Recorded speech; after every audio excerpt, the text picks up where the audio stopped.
Hello friends, I'm Michael Kingswood and it is story time. It is Saturday, and so we're getting into Story Saturday again. As I advertised last week, they were going to do another Blast from the Past this week, which is awesome. But actually, what's more awesome is you get a twofer today, because on Tuesday, it being New Year's Eve and all kinds of New Year's preps, I failed to put up the next Glimmer Veil chapter here. So, we'll be doing this story and Glimmer Veil chapter 3 here today on the channel on Saturday for Story Saturday. And, yeah, you guys will be liking it. But for this particular one, we're going way back in the past to a short story I did a while back. I don't think I've ever shared it here on this channel before, which is good. Or if I have, I couldn't find cover art that went for it. But this comes from a 10-pack of short stories that I did a while back called Short Story 10-pack. Funny how that sort of thing works. And it's called The Blob on the Rock. It's a fun sci-fi space exploration story that you're going to like. I wrote it. I'm reading it. Let's get to it. What am I looking at here? Margaret sounded annoyed, tired, confused, and determined all at once. She looked like hell, though Ray was not stupid enough to say so. Instead, he activated the camera's zoom function. On the display in front of them, the image enlarged enough that there was no doubt. Son of a bitch, Margaret breathed, earning a nod of agreement from Ray. Never thought you'd see one of those, did you? He replied, not bothering to suppress the satisfaction he felt. Margaret had only grudgingly authorized this expedition, under the condition that she would supervise it personally. Ray had been halfway inclined to scrap the whole thing rather than endure that, but his partners forced his hand, and he had reluctantly accepted the terms. He could count on one hand the number of days in the 6 months since that he had not regretted that decision. Margaret had made his life a living hell. Reports, projections, assessments, reassessments of the assessments when results did not track with expectation, formal inquiries for every little thing that went wrong, the kind of inquiries that take a man-week or more to complete and leave you with nothing more than you started with at the beginning except piles of paperwork and several days of your life gone that you would never get back. All these things and more she forced on him in the name of good management, procedural compliance, or whatever buzz phrase of the day she felt like latching onto. It had gotten to the point that in a given day he probably got 2 hours of real work done. Max. But today it was all worth it because he was right. Hot damn, he was right. Even Margaret would not be able to deny it. Though she would try, of that he had no doubt. The door to the control room opened behind them, and Ray turned to see Yusuf, one of his partners, stroll in. Like everyone else on the ship, he wore a loose, light gray jumpsuit that was belted at the waist and soft-soled shoes. This morning, he also wore a broad grin on his face. Nodding in greeting, Yusuf quipped, "What do you think of that, Maggie? Something, isn't it?" Margaret scowled as she looked away from the display toward Yusuf. She hated being called Maggie, something she had made abundantly clear over the years. But Yusuf seemed to enjoy pushing her buttons. With no escape from each other in the ship's confines, Ray had thought Yusuf would ease up. No such luck.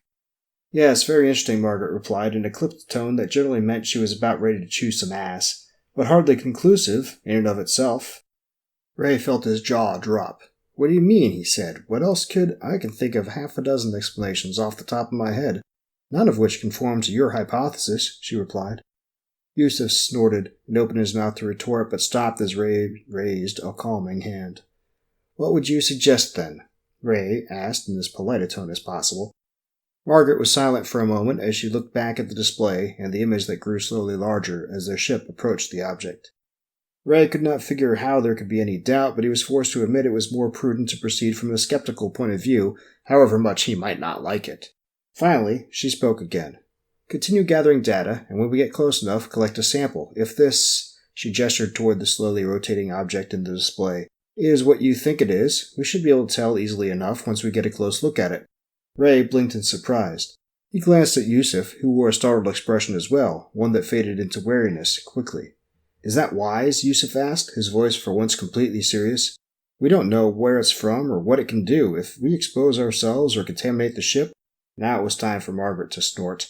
"We have a clean room and biocontainment. Surely your team is competent to transport it without violating any of the protocols." That went without saying. They were all exobiologists with extensive experience studying new organisms. Even Margaret, though by virtue of her position at the National Science Foundation, she spent more time pushing paper and dealing with bureaucracy than anything else lately. But this is different than anything we've ever encountered, Margaret, Ray said. An organism that is born, lives, and dies, assuming it does die, all in the vacuum of space. We can't know how it will react to a strong gravity well, let alone an atmosphere, severe heat. 22 degrees is hardly severe. It is when you live in negative 260, Yusuf pointed out. Margaret flushed with what could only be embarrassment. That was a rookie mistake for a layperson, let alone a scientist. She'd been out of the game for a while, Ray thought. But still, I don't think bringing it on board is a good idea, Ray said, completing his earlier thought. Margaret sniffed. Looking back at the display, she frowned slightly, then nodded. Very well, let's learn everything we can from afar. We may not need a sample at all. She looked back at Ray, and whatever embarrassment she had felt a moment ago was gone, replaced by a steely expression of authority. But I want containment prepped and ready, just in case. With that, she stalked out of the control room. As the door slid shut behind her, Yusuf chuckled. I thought this was your project, Ray. So did I, Ray replied with a rueful smile. It was his idea. He was the one who ran the gauntlet of peer ridicule, funding pressure, and skepticism to get the expedition approved, however tight their budget ended up being. Unfortunately, she who provides the money tends to make the rules in the real world. Well, you heard her. Tell Charlie to get the containment facility ready. Yusuf nodded and took a step toward the door. It slid open and he paused, looking over his shoulder toward Ray. Did you notice something? Ray shook his head. No, what? She gave over trying to deny what that thing is. Yusuf grinned and waggled his eyebrows. Then he stepped out of the room. The door slid shut and Ray's smile became broader, more genuinely happy. Yusuf was right. How about that? Ray watched with growing excitement as Ava, the ship's pilot and the only non-scientist aboard, keyed in the commands to bring the ship into a parallel orbit with the object they had been approaching.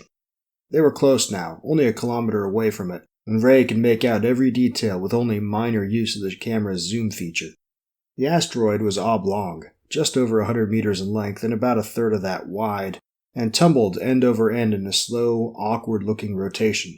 It was nondescript, easily overlooked as just another hunk of mostly worthless elements floating through space, except for the darker lumps that speckled its surface. Even they were nothing special to look at, if one did so quickly. Only observing them for a moment or two revealed that they were moving across the asteroid's surface. And as each moved, it left behind a deep rift in the rock's surface. The creatures, whatever they were eating the asteroid. Ray was sure of it. All right, Ray, we're parked, Ava said as she tapped shut one last dialogue window on her pilot's control station. Then she turned around and gave him a warm grin. Have fun. You know it, he replied, and winked back. She chuckled and shook her head in amusement, then leaned back in her chair to watch the fireworks, such as they were. Yusuf, Ray began. Already on it. Spectrographic analyzer is online. At his workstation, Yusuf leaned forward, peering intently at the readout from the analyzer. Damn. The creature's albedo is too low to get a good reading with this ambient light level. There's not enough light to work with. I'll have to flash them. He frowned and chewed on his lip for a moment, then looked over at Ray. Ray thought about it for a minute. The creatures might be sensitive to light. Living in space the way they did, it was only logical they would get at least some of their energy from nearby stars. He did not want to disturb or harm them. On the other hand, the analyzer's flash was brief and in a discrete frequency band, so the chance of causing undue stress was rather low. And they needed information. He nodded. Okay, go ahead. Yusuf returned the nod and said, Okay, here goes nothing. He tapped a command into his workstation. A moment later, powerful lights mounted beneath the ship's hull illuminated a targeted area of the asteroid. Yusuf's display lit up as data streamed across it. His eyes widened. Arsenic-based from the looks of it. A few complex compounds. This one looks to be like chlorophyll, but not quite. He leaned back and looked over at Ray. It'll take a while to fully analyze, but this thing is a beauty. Outstanding, Ray said, grinning. He loved being right. He really did. Glancing over at Margaret, sitting at her observation workstation in the corner, he was gratified to see her eyes wide in amazement. Charlie? Off to his left, Charlie cleared his throat and replied, Looks like they average 1.5 meters long by 3/4 of a meter wide. Radar mapping has them moving at an average of 10 centimeters per minute and leaving a trail an average of 6 centimeters deep in their path. Infrared puts them at 5 degrees above background. Warm-blooded? Margaret said, a bit breathlessly. How is that possible in this environment? That's what we're here to find out, Margaret, Ray said, barely able to contain his excitement. He couldn't help himself. He looked back at her, winked, and quipped, "Oh, ye of little faith." She glowered at him for a moment, then smirked and nodded. Well, true enough, though I don't see how you'll be able to figure that out without examining a specimen up close. Ray sighed. You're probably right. Looking back at his display, he tapped his fingers on the top of his workstation desk. Charlie piped up, "If we grab one, we'll need to take a piece of the asteroid as well. It'll be easier to just scoop it out than try to remove the thing from the rock. I could set up the containment to simulate the exterior conditions as closely as possible. Then all we have to do is configure the sample container to maintain microgravity during transport in and out of the containment." He smiled slightly. "Not too hard." Ray thought about it for a minute. Despite his and Yusuf's earlier resistance to Margaret's notion, he had, in the back of his mind, considered the possibility of doing an EVA to retrieve a sample of whatever they found. It was not anything he hadn't done before, really. Still, now, what do you think, Yusuf? Yusuf frowned and leaned forward, peering at the main display through narrowed eyes. "I don't know. There's a lot that can go wrong." "Oh, please." Margaret sounded annoyed again, as usual. "Can you really tell me you'll be able to learn much more of use from way out here?" There was a brief period of silence, then she nodded to herself. "I didn't think so."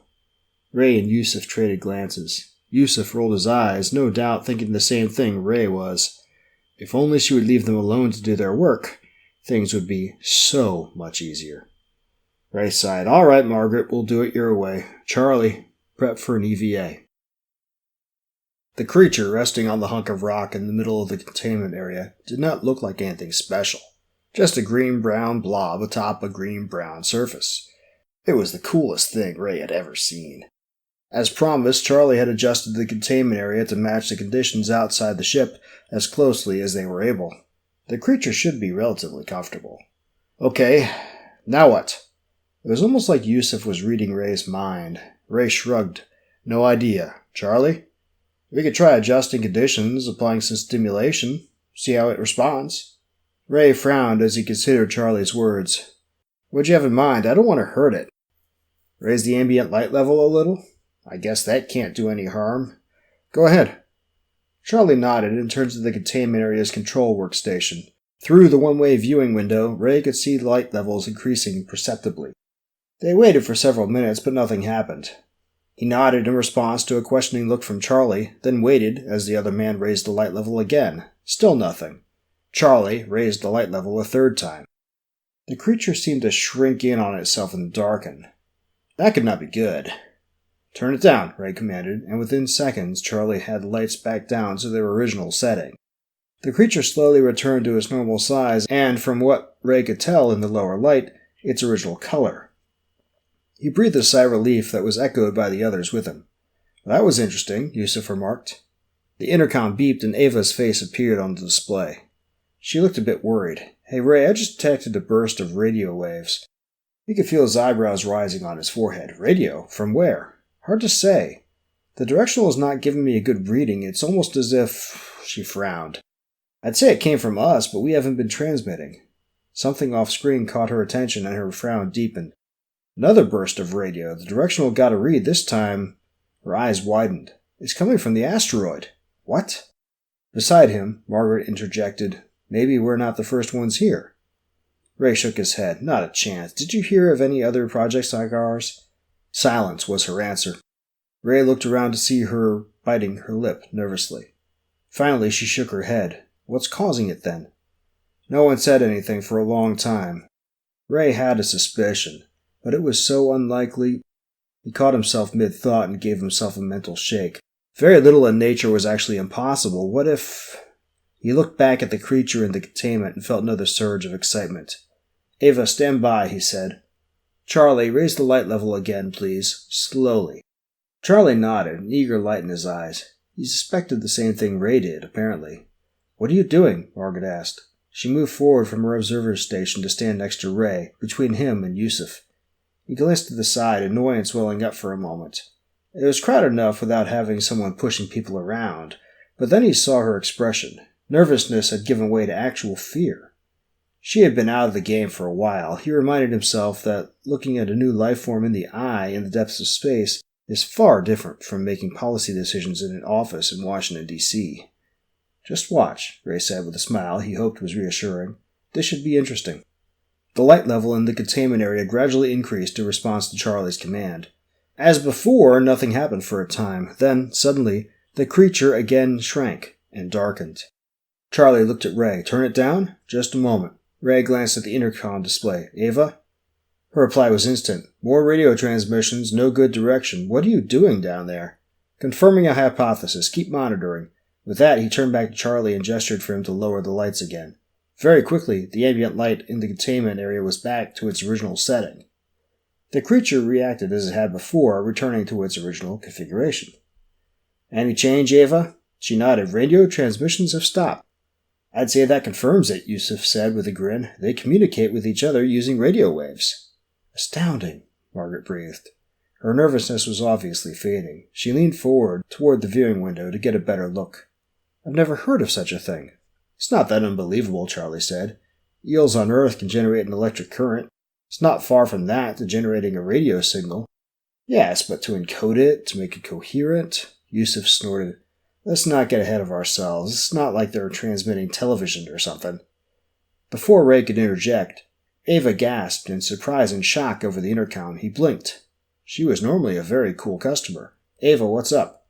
"More transmissions from the asteroid," she replied. "The amplitude is more intense and the duration longer. I'm not sure what—" She looked at a display off-screen, then cursed and went pale. When her gaze returned to the intercom, there was noticeable tension in her face and her shoulders. "We got a problem, Ray." Ava tapped a command and her face was replaced with a view of the asteroid. It still tumbled slowly through space, carrying its unusual cargo, but Ray immediately saw what had caused Ava's chagrin. 2 green-brown blobs, larger than the others by several meters from the look of them, had detached themselves from the asteroid and were moving toward the ship. "Aw, hell," Charlie said. "It's Mom and Dad." Back in the control room, Ray peered at the contact evaluation plot on the main display screen. The 2 creatures were depicted as red X's with velocity vectors displaying their speeds and projected closest points of approach to the ship. By most standards, they were not moving very quickly at all, just 5 meters per second. But they were on an intercept course with the ship and would arrive in less than 3 minutes. "Now, this is interesting," Ray said, looking from the plot to the camera display. Detached from the asteroid, the creatures' undersides were visible. They had multitudes of flexible limbs that were capped by what appeared to be suction cups, but no mouth or eyes. Ears were out of the question, of course. They would be useless in the void. But where were the rest of the creature's organs and tools? It would be a fascinating study in a proper laboratory. "I guess that's one way to describe it," Ava said. "What are we going to do? I doubt they're coming over for a friendly chat." Charlie nodded concurrence. "If this is a display of parental protectiveness, or just herd mentality," Yusuf interjected. Charlie sighed and nodded, conceding the point. "Either way, they're likely to be violent." A loud snort was Margaret's initial reply. "They're floating blobs with suckers. How violent can they be?" Ray tapped the command console and zoomed in on the asteroid, specifically on the grooves each of the creatures left in the rock. "Look at that, Margaret. I'm not sure we want to see what they can do to our ship's hull." They sat in silence for a few seconds, considering. Glancing around, Ray saw frowns on every face. There were no good decisions. They could just maneuver away. They could easily outrun the creatures at their current pace. But then they would lose the opportunity to study them in greater detail. They could release the creature down in containment and hope that with its return the others would calm down and go back to what they were doing. Or they could try to repel the approaching creatures. Although exactly how they would accomplish that was another good question. Science vessels do not carry weapons by and large, and this ship was no exception. "I don't want to lose the opportunity to study them," Yusuf said, and received murmurs of concurrence from everyone in the room. "All right then. Yusuf, try hitting them with the lights again. Full spectrum this time." Yusuf nodded, but paused as Ray continued. "Charlie, go down to containment and get ready to bring the creature back outside." He noticed all eyes on him, none of them pleased, and he added, "just in case." Margaret scowled darkly, but remained silent as Charlie got up and hurried out of the room. It took a few keystrokes to reconfigure the strobes. By the time Yusuf was ready, the creatures were 2/3 of the way to the ship. The tension in the control room was palpable by the time Yusuf nodded in readiness. Okay, hit them. At Ray's command, Yusuf activated the strobes. There was an immediate reaction from the oncoming creatures. They darkened, and the receiver indications at Ava's console lit up like a Christmas tree as they transmitted their radio signal. But they kept on coming. In fact, they increased speed. Ray swallowed, a chill going up his spine as he looked at the plot and saw their speed had doubled. No, wait, it had tripled. He keyed the intercom. Charlie, are you ready? Charlie shook his head, and Ray could see he was halfway into donning a spacesuit. It's going to be a couple minutes. You'll have a couple minutes. Hurry up. Ray turned to Ava, who looked at the plot as though poleaxed.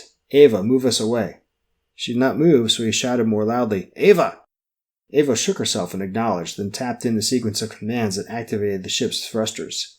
Ray felt a few seconds' acceleration. Then in the main camera display, the asteroid began growing smaller. On the plot, the creature's rates of closure reduced quickly and then went to 0. That will give us some time to think, Ray said, trying to sound more calm than he felt. Yusuf, turned the lights off. Already done. Yusuf looked as though he really was calm. He tapped his index finger on his lips in thought as he watched the creatures on the display. Very interesting. It's almost as though light hurts them, but also gives them energy. Yeah, Yusuf was right. It was interesting, but it was not the top priority at the moment. I'm going to tell Charlie to release it from the containment. Any objections? Ava shook her head quickly. Amazingly enough, Margaret was right behind her. Yusuf looked for a moment as though he was going to raise an objection, but instead he shook his head, frowning. All right. Ray keyed the intercom again. Charlie, as soon as you're ready, release it. On the camera display, the small creature drifted away from the ship on its little asteroid fragment. For a minute or so, nothing happened. Then all of a sudden it detached from the hunk of rock. Several of the suction cups on the ends of its limbs made a burping motion, and it began moving forward, toward the two larger creatures. They, in turn, altered their course toward it. Ray let out a breath that he hadn't realized he'd been holding. Looks like they're going for it, he murmured. The creatures met, and the smaller one made a tight circle around the other two, trailing its limbs over their backs in a strangely intimate display. After that, first one, then the other larger creatures made a similar circle around the small one. The trio went on like that for several minutes, trading off circling caresses in sequence. Then they stopped, clustered together in a tight formation. I guess that takes care of that. Ah, hell. Charlie could have been speaking for all of them. On the display, the small creature and one of the larger pair split off and sped away back toward the asteroid, now just a small point of light in the distance. They moved far faster than before. But the other large creature remained still for a long moment, then rotated in space and shot towards the ship, again at a much faster clip than it had used earlier. Crap, Ava shouted, and she punched the thruster controls. They were pressed into their seats as the ship accelerated away, but the creature was already going too fast. Inexorably, it grew larger in the display screen. Impact in 30 seconds, Ava reported, her voice strained, but even. Any ideas? Ray asked, and received silence in response. Ava tapped another command, and the ship lurched to the side, nearly throwing them out of their seats. On the display, the creature zipped past, but quickly adjusted to the new vector as it continued to close the distance between them. It was no use. They were going to collide. Brace for impact, Ava shouted. The creature filled the entire camera display, then the ship rang like a gong. They were thrown out of their chairs this time as the ship completely turned over. It took a long several seconds for the inertial systems to compensate and restore the gravity vectors to normal, and they bounced around erratically the whole time. When they finally came to rest, Ray came down hard on his left shoulder. Pain flared up from the joint and his arm went numb, a bad sign. Gritting his teeth to fight against the pain, he forced himself to his feet. Everybody okay? Assorted grunts and groans were the only answer. But one by one, the other three got up to their feet. They looked all right. That was something, at least. Ava, status report, please. Just then, a loud hissing and popping sound echoed through the ship, followed by a deep groaning. What's that? Margaret asked, her face ashen and her voice strained. My guess is the creature is trying to eat the ship, same way it eats that asteroid, Yusuf replied. Is there anything we can do? Great question. Ray looked over at Ava, who shook her head. Short of doing an EVA and manually prying it off the hull? No. How long would that take? She snorted. How do you intend to do it is the better question. There was a long silence after that.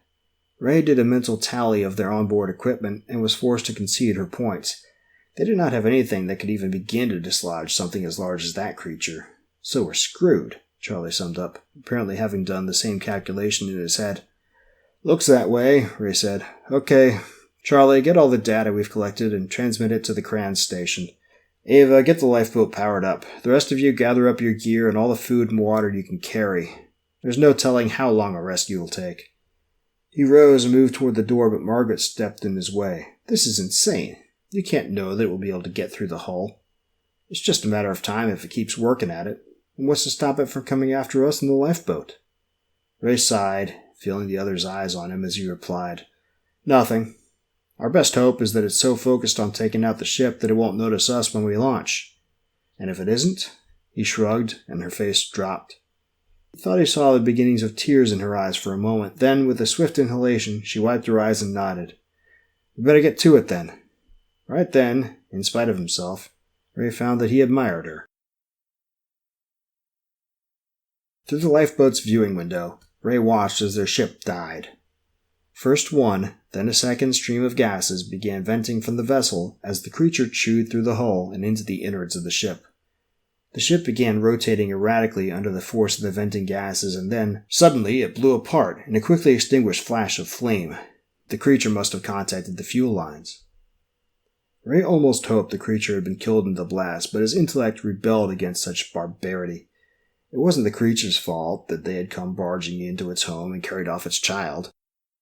Yusuf had earlier been quick to point out that there was no evidence the creatures were displaying family instincts, but Ray found he preferred to think they did. It made them less alien and inscrutable, and more human. Almost. In the expanding ring of wreckage, Ray saw the creature right itself and rotate around in space for a moment. His breath caught in his throat. This was it. Would it come after them again? The seconds ticked by, each one seeming to take hours. Then, slowly, the creature began moving, back toward the asteroid. Ray breathed a sigh of relief and heard the same from his shipmates. Smiling for the first time in what felt like years, he turned away from the viewing window. On the other side of the lifeboat, Ava had a set of earphones pressed to her ear. She nodded excitedly and said, Roger, out. Her smile, as she turned to face the rest of them, was like sunlight on a cloudy day. They say the rescue will be here by this time tomorrow, she reported. Combined with this relief over the creature's departure, the news made Ray feel like dancing a jig. Alas, there was not enough room for that, so he did the next best thing he could think of. Sitting down in one of the chairs that surrounded the table in the middle of the room, he looked his companions in the eyes one at a time and grinned. Anybody up for a game of cards? Right, so, good little story, huh? All's well that ends well. Mama taking care of baby, and Dad taking care of baby, and almost taking care of the ship. In fact, taking care of the ship, but almost taking care of everybody. But all's well that ends well. Everybody's fun, having fun. Playing cards, waiting for rescue. Hey, no harm, no foul, right? That's what happens when you're exploring space. Now, where did this story come from in my head? I don't know. I've actually been looking back through The Next Generation recently, and there was one episode where a baby space critter latches onto the Enterprise and starts sucking its energy out. And I don't know if that was in my head when I wrote this or not. Probably not. This was wrote a long time ago, but it was. I do know I wrote it for Submissions to Writers of the Future back in the day. I was in Maine visiting my then in-laws for Christmas and New Year's, and the end of the year was coming up, and I was just I was like, oh shoot, I gotta write my Writers of the Future story. So I wrote this one. It came out pretty well, and I gotta look back in my records, but I think it got an honorable mention. I think so. Anyway, I like it. I put in that collection, that short story 10-pack, which you should check out. It's on the site, and you'll see here how to find it in just a second. But yeah, hope you like that one. Next week, we are getting back to reading new stuff. As in, stuff that we haven't done here on the channel before. Now, I think when we left off, we were in Volume 3 of 52 Stories in 2023 project. And the next one we needed to do was a kind of scary, sci-fi-ish, fantasy-ish, horror-ish story called Little Gray Demons. I think that's the next one's up. So we will get to that next week. Until then, make sure you have a great start to the year. It's been pretty good around here so far. Hope your 2025 is going to be awesome for you. And have fun. And see you next week. Until then, don't do anything I wouldn't do. All right, I know what you're thinking. You're thinking, hey, Kingswood, I love that story. How can I buy your books?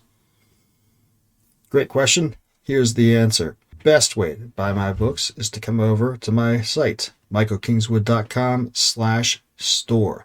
That will bring you to this place, which is my company's store where you can get books, merchandise, all kinds of great stuff that I've set up. And but you're wondering how it works. Well, here, let's check out Glimmervale Chronicles, which is my heroic fantasy series that I've talked a lot about. If you haven't read it yet, you really should. It's a super fun series. Everything you would want. You should start with Glimmervale, which is the first book. Come over here to Glimmervale. It'll load up. Hey, look at that. You get the book description, links to other books in the series, great stuff. And you can pick the format you want. You got ebook, trade paperback, and audiobook. Not everything I've written is an audiobook yet, but almost everything's a trade paperback and everything's an ebook. But like, hey, I know what you're thinking. Hey, I'm buying from you. How do I get the ebook? There's a service that I work with called Book Funnel. When you buy from my site, they will send you a link. That link will lead you to a page where they will walk you through how to load your ebook onto the device you're choosing, or you can just download it to computer and do whatever you want with it. So that way it's easy peasy. Maximum profit for me. All kinds of fun for you. But I know, a lot of you guys, you like your Kindles, you like your other things, and you want to go straight to the retailer, and that's fine. You can come over here to michaelkingswood.com/books2read, the number 2. And I have this handy-dandy universal book-like aggregator page set up. You can scroll through, look at all my stories, all my books, and pick which one you want, and then go from there. Here's how it works. Let's do Glimmervale again. So Glimmervale, first book in the series, you click on it, you get this thing, you get the book description, you get all other books in the series, and you say, get it now. Okay, get it now. Look what happens. Every retailer where you can find it is here. You can pick the one that you like best and say, okay, cool. Well, let's say I wanted to buy it in, I don't know, let's just say Kobo, because why not? Click on it. And then it'll ask you, is this your favorite store? If so, you set it. So every time you come back, you don't have to choose. It'll just go take you to your favorite store. But let's just, you don't have to do that. Well, we're going on to Kobo. Hoo-yah. Hey, look at this. Here it is on the Kobo site. People like it. People have bought it. Good stuff. Links to other things of mine. And, or you can do one of the other stores that you like. Either way, you get the book you like. I get money. It's all good. Either way you choose to do it is awesome. I thank you in advance for your readership, and I hope you enjoy it.